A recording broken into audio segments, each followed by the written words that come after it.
When we started working on season 1, we talked a lot about what made each of these people who they were. We felt like we needed to find who they were at the core and then build out on that. Each character is different. That seemed really important to try to make them all different from one another. So each one is an individual, but kind of how they all fit together is really good. I think the voice actors define the characters, and their individual personalities help shape the characters and really helped us separate one from the other. We knew we wanted distinctive, realistic sounding voices because these characters truly are heroes.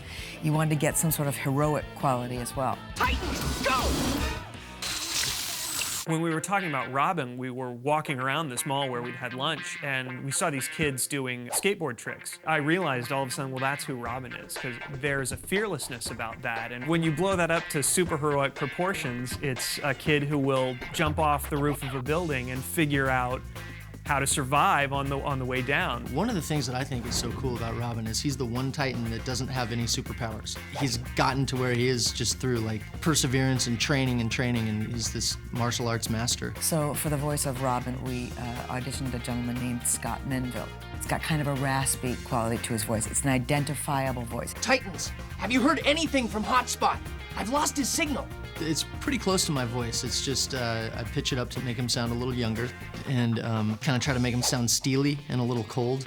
Early on, they threw out the reference of Clint Eastwood. Like in the first couple episodes, Andrea, the director, would say, "Give me a little Clint Eastwood." Scott Menville definitely brought an intensity to it. And that kind of matched what we needed for the heroic part 2 and the leader in charge. And you can give somebody Titans Go, but it could also sound really hokey if you don't give it to the right person. And, you know, he's made it a very cool, you know, signature phrase. Titans, go! Azarath, Metrion, Zinthos. Raven's a little bit more worldly, and she's kind of experienced more, and she's kind of more withdrawn than the other characters. She was just instantly the goth, and we kind of knew how to approach that character.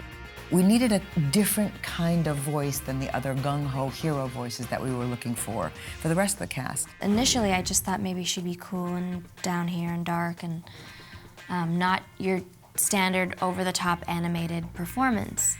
And so I went in and I did Raven, really just as my own voice, as really low-key. She did 3 or 4 different takes, 3 or 4 different versions of what Raven might sound like, and they were all quite good. And as she walked out of the studio during the callback audition, she said, "I have one more thought."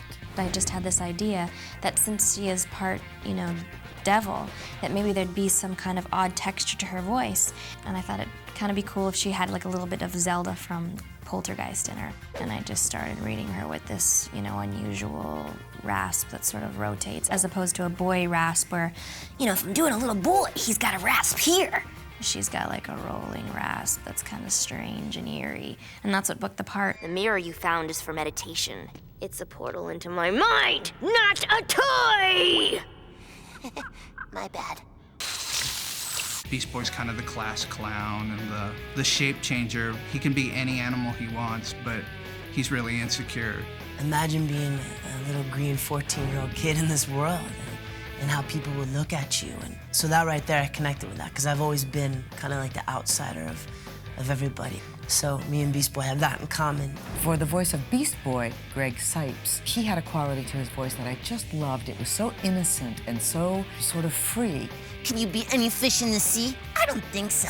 When I came into the audition, they had a picture of Beast Boy on the stand, and all of a sudden, I was like, oh, so, Raven, so you want to play some basketball or whatever? It just came out. I never did that voice ever before in my whole life. I think that the way that I would have written Beast Boy, had we not cast Greg, would have been a little bit more crass and a little bit more of a jokester. So hearing his voice coming through Beast Boy really led me to write the character a very different way. Come on, you guys. Can't anybody take a joke?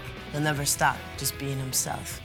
No matter how mean people are to him or they don't get his jokes, he'll come up with more jokes. People don't really get Beast Boy all the time, and people really don't get me. a lot of the times too. Cyborg is a kid who got hurt when he was in high school. He used to be an athlete, and so now he's this half robot, half teenage guy. And the robot part of him, you know, has made him stronger, you know, faster, you know, and given him these powers that he never would have had before. If you were 15, 16, and all of a sudden you could do all of these things, yeah, there would be some regret, but there would also be a lot of, wow, this is amazing. He's either really happy or he's really down. There's very few points where Cyborg's just kind of like, how you doing? I'm all right, I'm okay. I could take it, I could leave it. He's either, let's do it, or he's like, what are we gonna do, you know? So he's just really exuberant. When he would say, booyah, it was totally believable. You knew that he was behind it, he was enthusiastic, it didn't sound silly. Give me a booyah out there. I'm gonna say booyah. Booyah! Give me a booyah. I love it. We must mend your dispute by the sharing of unhealthy junk foods. I shall fetch them. Starfire's not familiar with things on Earth. So we were saying, well, she has to be innocent, but everything's new to her. So we started talking about her as the fact that she was a foreigner, that she was a foreign exchange student. And it started to make sense that, okay, she's from another place. Maybe she would hang a toilet seat on her wall and think that was, you know, that was art. We knew we wanted some quality about her that was unique. So we needed something that was slightly different than what the other Titans sounded like, because she's just learning about the planet. She sometimes messes up the terminology. She'll say, you know, he has not yet done the booyah. So she'd have these phrases because she didn't really understand the language yet. Hynden Walsh came in and brought the character to life. She would put a certain inflection on things, or she would throw a word in or take a word out, and we started writing more and more to that. I suggest a large pizza with pickles, bananas, and mint frosting.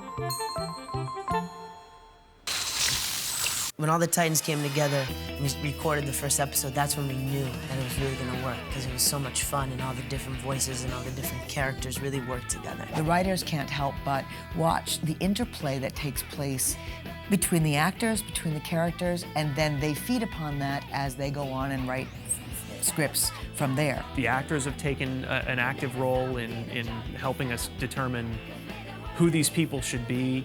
So at every level, people have really had a lot of great input. I think that allowed them to become much more complete as characters.